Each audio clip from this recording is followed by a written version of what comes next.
Hello YouTube, and welcome to Chef Lethal Plays Path of Exile slow walkthrough series. Peekaboo! I'm Chef Lethal. Let's get started. Oh, there's something wrong with my brain. Alright, literally picking off right where we left picking up right where we left off. We cannot get to this area here, so we cannot help Helena with the Dread Thicket. So I'm gonna head back to this waypoint, the riverways, and go back to the Western Forest. Missed a waypoint there, darn it. Let's see, I'm gonna just follow the road. I'm gonna skip probably everything unless I see anything particularly juicy. But probably just try to skip over all the monsters here. And get over here. I can leap over this gap.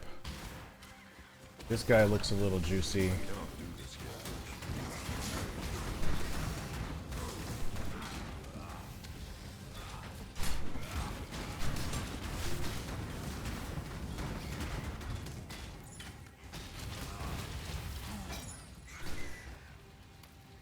Not a bad kill there, not bad.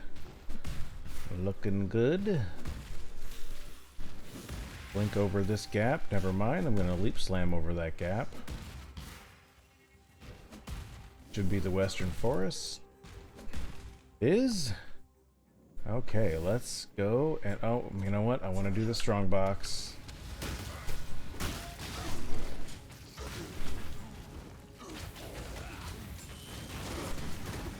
Zoom out of there. Cool. Alright, nothing good dropped. Kind of a bummer, but it is what it is. Oh, I heard a flask. You get used to hearing the sounds too, like, you know, that's not something that I'm used to as a first-time player. You hear enough flasks drop, you know the sound.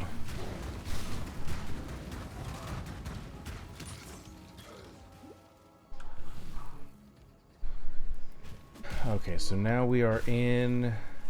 We hit the waypoint. Need to find the way down. I think it's probably just continue following the road here.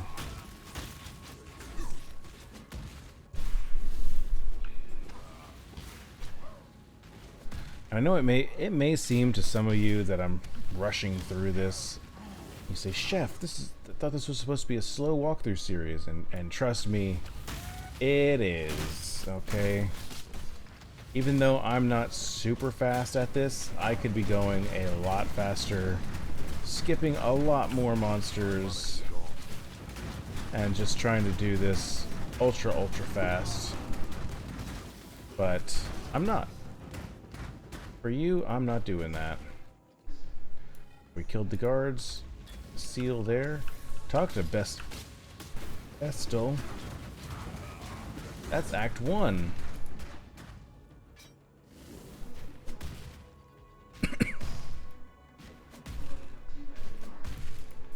Prisoner's Gate. That's Act 1. Chef, you already said that. I know. That's Act 1. I'm way the heck up here. Hey, look. We have an essence here. And we're in Act 1, but I'm going to activate this essence because these can be incredibly useful to have, even at lower levels, because they can be upgraded. That's the beauty of them. If you get 3 of a certain kind, you can upgrade them to the next level up and make your crafting that much better.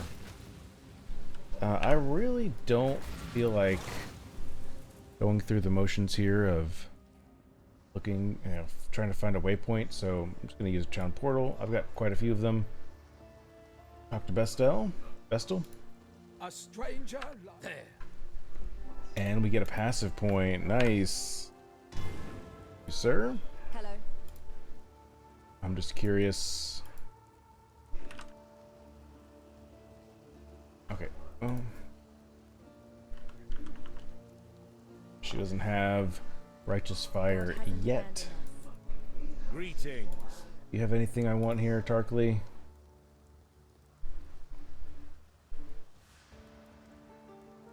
No.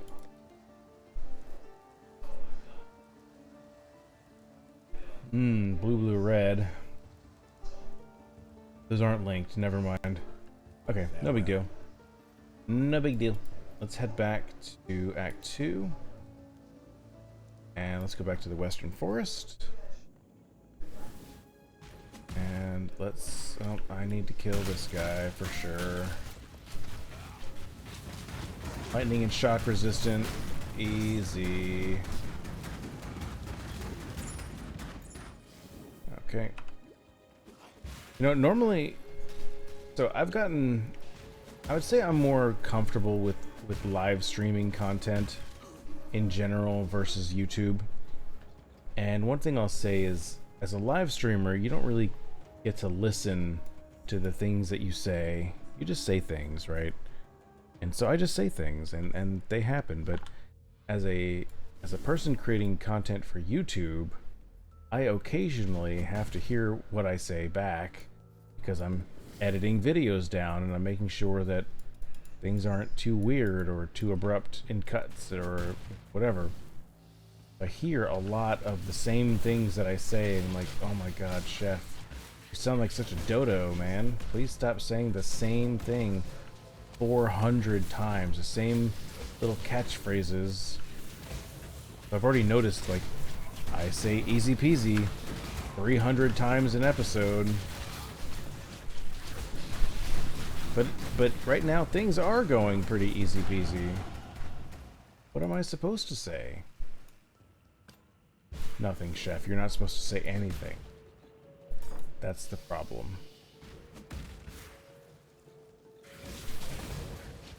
Anyway, we're here in the Weaver's Chambers.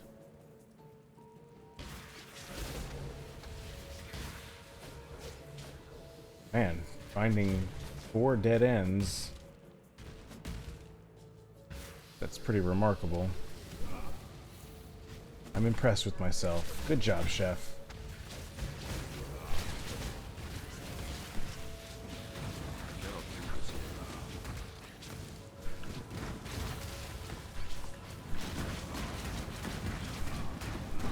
Snowbolt when hit.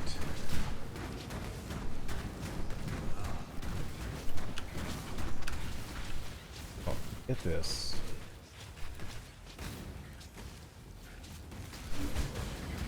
Goodness, dude. Another dead end, bro.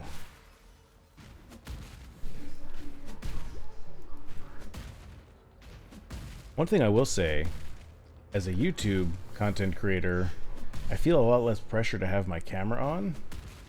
Whereas, like on Twitch, it's pretty much a need. You know. I kind of like being able to just record in whatever I'm wearing, however I look, however long it's been since I've shaved or showered.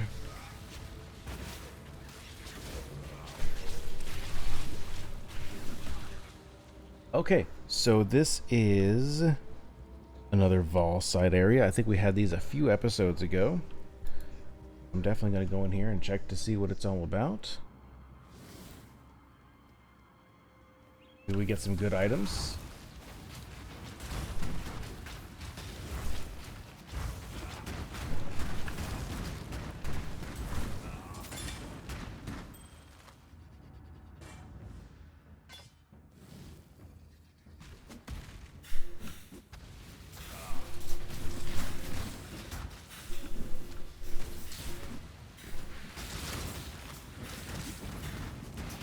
Alright, there we go. Orb of Chance. We got our first Orb of Chance.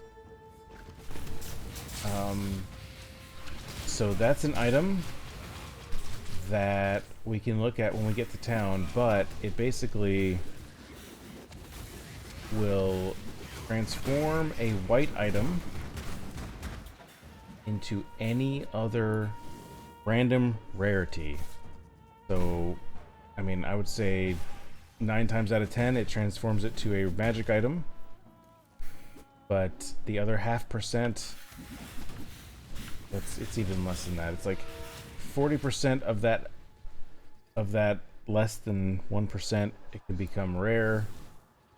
The other 40%, it could become, oh gosh, I haven't thought this through. It can transform itself. It is mostly going to become a magic item. There's a slight chance it'll become rare, and an even slighter chance that it will become unique. How about that? That's fair.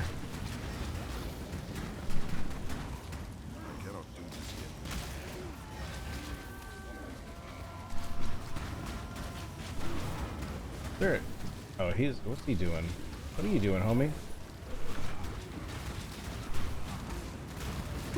Got him.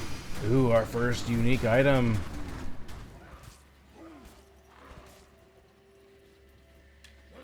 Very first unique item that we've dropped.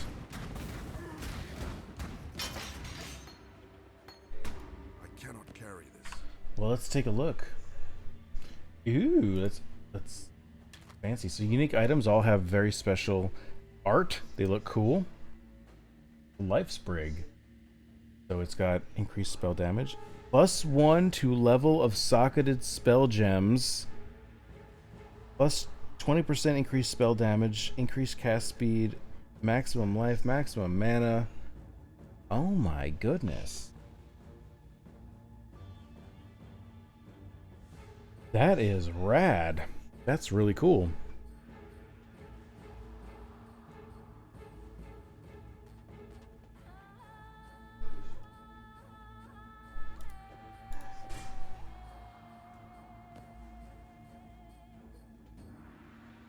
Again, corrupted items generally cannot be changed in their current state. They're not worth any more to the vendor. It's just they cannot be changed. They have a chance, as they are, to be way more powerful than regular items. I'm full up on stuff, so I'm gonna actually head back to town because we still have some more dungeon here to worry about. I'm gonna dump all my items here.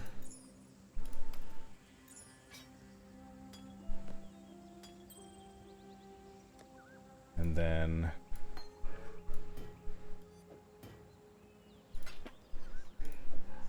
Chance Orb, very cool. And it says upgrades a normal item to a random rarity. I was just trying to be all scientific with the way that it sounded, but I made it sound even worse than possible.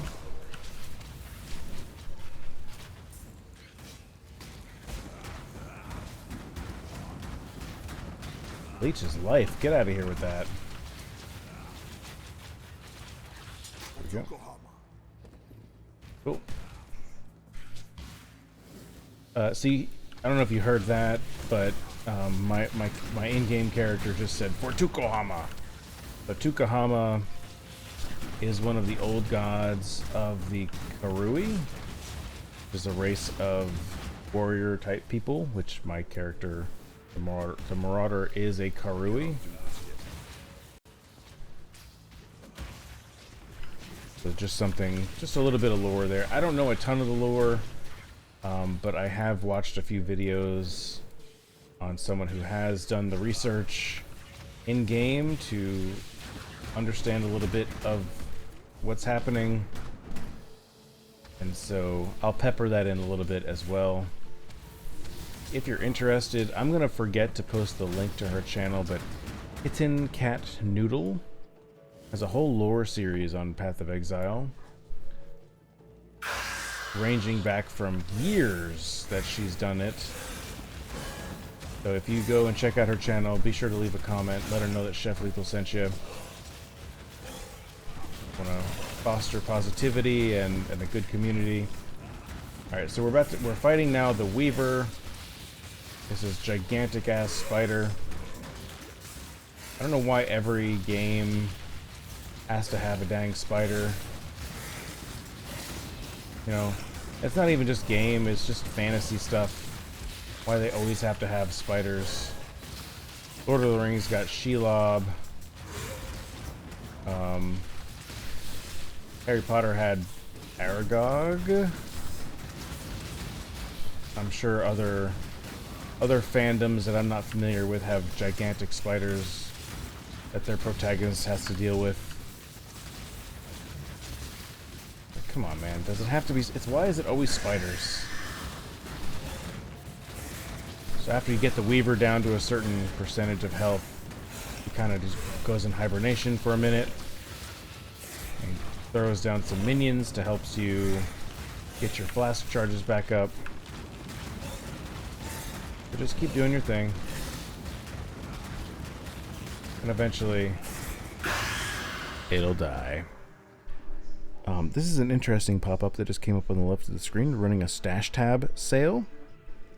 Every 2 weeks or so, Grinding Gear Games, GGG, will host a sale on their stash tabs. And since there's one going on right now, I think this would be a great point for me to pick up whatever items we can and head back to town, do some inventory management, and then maybe talk about stash tabs. Yeah, I think that's a pretty good plan. Let's do that. Hello. Oh, not Groost. I want to talk to Silk. That's his thing. And I don't know if we need any of these. Let's see, melee. No, we don't do. Rage, cruelty, volatility. No, we don't need any of these.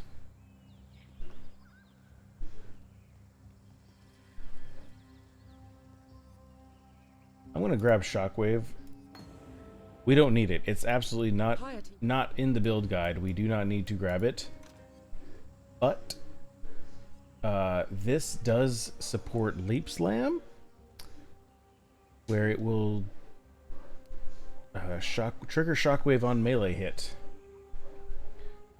So if I had Leap Slam in a situation where it had another red socket on it, I could link that together and have my Leap Slam do a little bit more damage. Let's see. I don't think I needed to look at any of these items per se. This blue, red is interesting. Let's take a look here. So, we lose the 17 intelligence, and we don't really gain a lot. We gain 9% cold res. Not interested. No thank you. I'm good. The rest of this can honestly just be sold. Pretty easy. Pretty easy to get rid of all. Yeah, you cannot sell Malagaro's Spike. That's a quest item. Try as you might, you cannot get rid of it. I mean, you can get rid of it once you get to use it in the quest.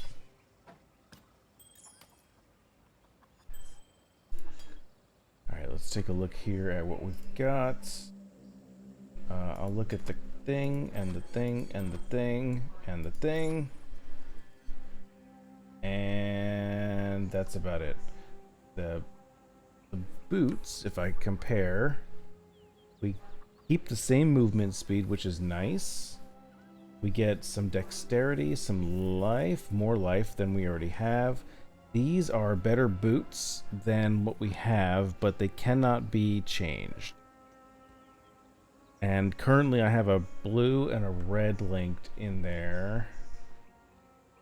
They don't need to be linked. Okay, so this is good. These two skills don't need to be linked to each other. So check this out. This actually works out really, really, really great. So I'm going to plop these in. We've got Leap Slam, and we've got Flame Wall, and we just picked up Shockwave support.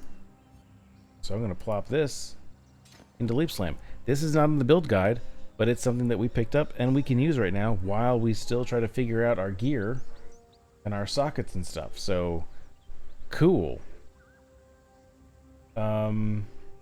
Let's see, this belt is plain.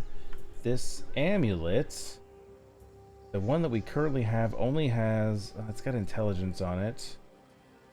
So look, watch this. If we get rid of our amulet, oh, we can still.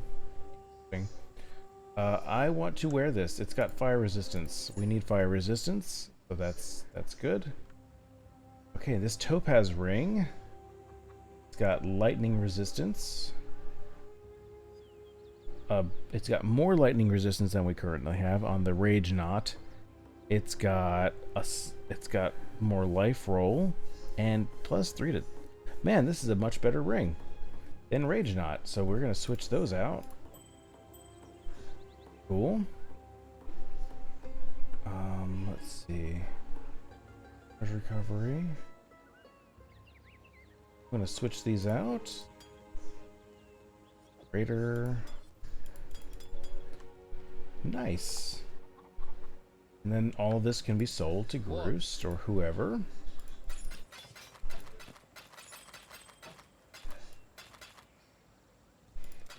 Exiles. Awesome. Awesome. Awesome. Looking good. Okay, so one thing I want. Oh, wait, well, first of all, let's go to the passive points here. And I said that I just need to make my way north, right? Yeah, we've done this under loop. Oh, I need to go in here. We need to get to Hardy. Yep. So I'm going to go ahead and go life regen, life regen. Okay, so now I'm going to hit the letter M for Marauder. And we can look at the microtransactions, maybe. Eventually. There's a chance. Okay. Weekend stash tab sale. So there's all these different types of different stash tabs you can get, and none of them, so you can play this game 1000% free to play, never spend a dime, and you can beat the game. You can fully get to end game, you can do everything. These stash tabs are strictly quality of life, and some would argue are required if you want to get to end game and be a good Path of Exile player. And there's a few that the community pretty much agrees on unanimously that you need. Okay, the first one that you need to know about is the currency stash tab. Okay, so this will take all of your currency items, your fragments of wisdom, your scrolls of wisdom, your scrolls of town portal, blacksmith's whetstone, armor, scrap, all of your currency items, and put them in one place. I'm looking at a guild one. We're not in a guild. That's a bad example, but it's the exact same thing. Currency stash tab. It's the exact same thing. Okay, and all of it goes into one place. So instead of having all of this stuff strewn about in a stash tab, in a random stash tab, it all goes to one place. Pretty sweet. It is essential. It's amazing. Okay, that's number one. Number two would be, I'd say number two would be the premium stash tab. This will allow you to, it's identical to the existing 4 stash tabs that you get, except that you can customize it a little bit. You can rename them, you can make them different colors, and you can make them public. And it actually tells you right here, can be listed as public, allowing them to be listed on the trade site, so that people can then, if you list an item in a public tab, you can put it in there, right click it and say, I want to sell this item for this much currency. And then people, when they search for your item, if your item meets their criteria, they can see that and they can actually contact you and buy it from you for whatever you're asking for. Pretty cool. So that's number one and number two. Number three, a lot of people really like these quad stash tabs. For me, for my almost 40-year-old eyes, this is a bit much. if you look at this stash tab, okay, what is this? 12 by 12, I think. 1, 2, 3, 4, 5, 6, 7, 8, 9, 10, 11, 12. So it's 12 by 12. So imagine this is one quadrant of a full stash tab. So like, it's, you know, this is 1/4 of one of these quad tabs. And sure, you get a lot of space and you can dump a lot of items in there, but for me, my eyes get lost, and I just have a hard time focusing or figuring out or looking for what I'm looking for. Okay, so that's my opinion. A lot of people love those, but I'm not quite at the point where I would recommend them to people. The last one I would say is essential. Let's see if I can find it here. Is the map stash tab. So maps are the end game of Path of Exile. Ideally, you spend less than 10 hours through the campaign. There are 10 acts in the campaign. Ideally, you spend less than 12 hours in the campaign, and then, you know, if you're spending another 200 hours, 100 hours on your character playing the game, you're in maps, and that's the end game content we'll get to later. But basically, there are these items that you can generate your own areas and go and play and get loot and experience and all sorts of things. Lots and lots of different things you can